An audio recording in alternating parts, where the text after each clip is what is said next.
Welcome back to Aikidoflow.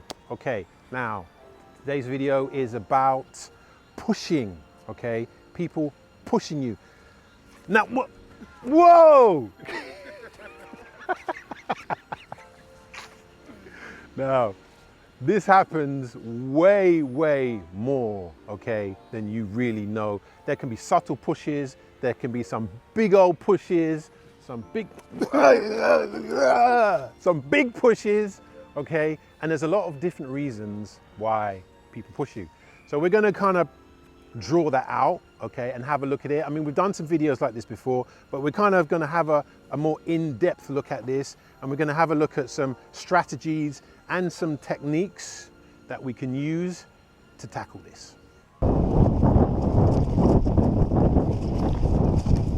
In my life, I've done both, okay, which is really, okay, well, you have two choices, really. You can, if someone pushes you, then you can retreat and just go back. And I've done that, and I think that whatever the reason was, I just made a decision that it wasn't worth it. It just wasn't worth the potential conflict and what was going to happen.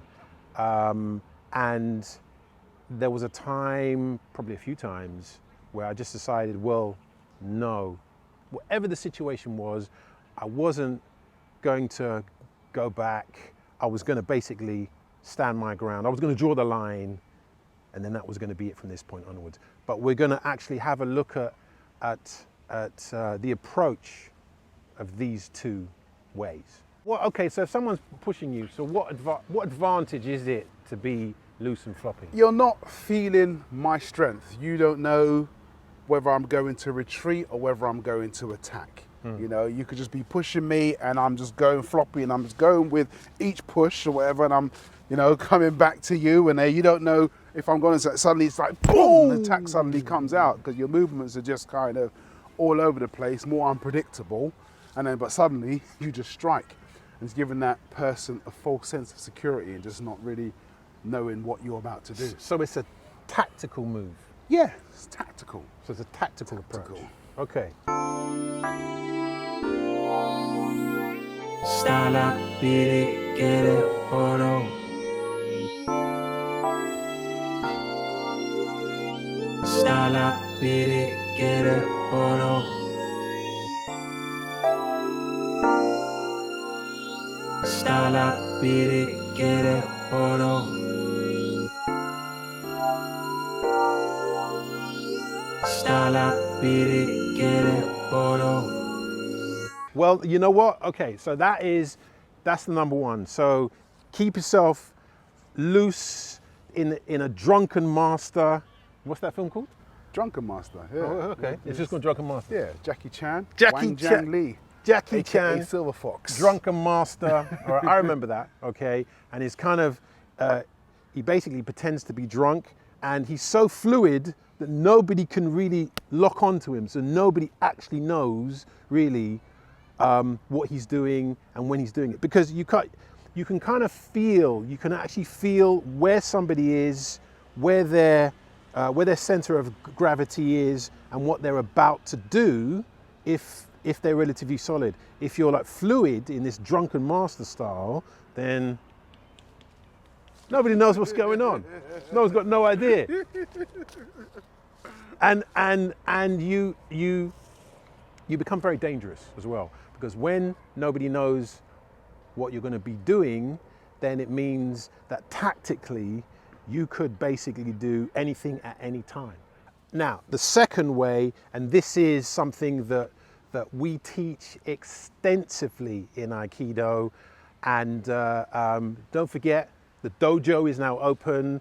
Azu is running the dojo. I'm there sometimes, so come down and see us. Anyway, back to the video. So this is something that we teach extensively, which is that as Azu pushes me, I actually turn, I rotate. So what happens is I actually keep myself as a center, and I actually rotate myself. So if Azu pushes on this side, I would rotate here, which basically moves the energy here. And as this comes back, it then allows me to basically to be able to do something, okay? Azu comes right into where let's turn this way. So if Azu pushes me this way, if he comes right into where I'm powerful and he's not, if I decide that I'm going to actually lash out and attack, so watch the rotation slowly. So here, here, so he's off posture and I'm not. And there's a whole host of things that I can do from that point. So basically what happens is that I rotate, okay? I concentrate on the center of my rotation being on my hips, and it rotates through this part here.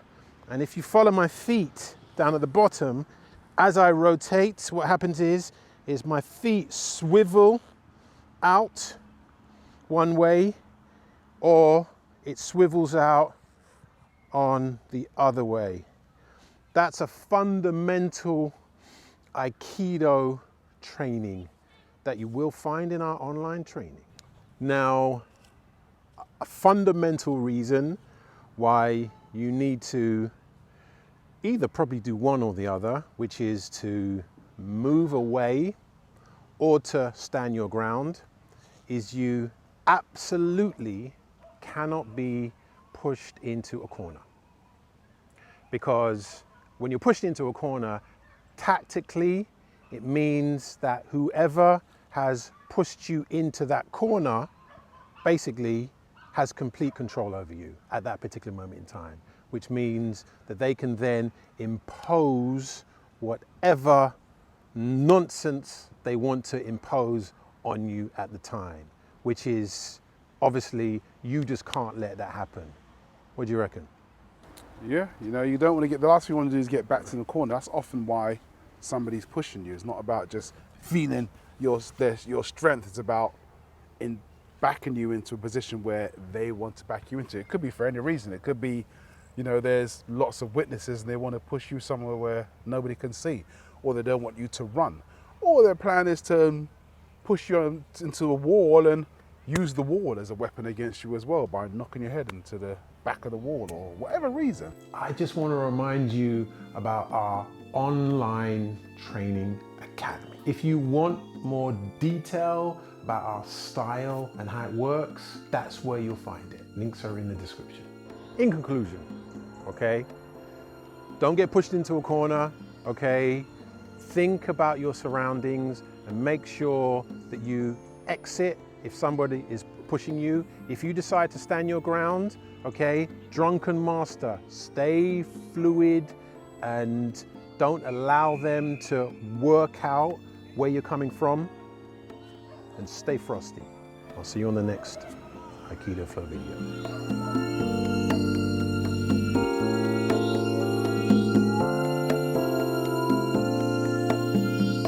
Style up, beat it.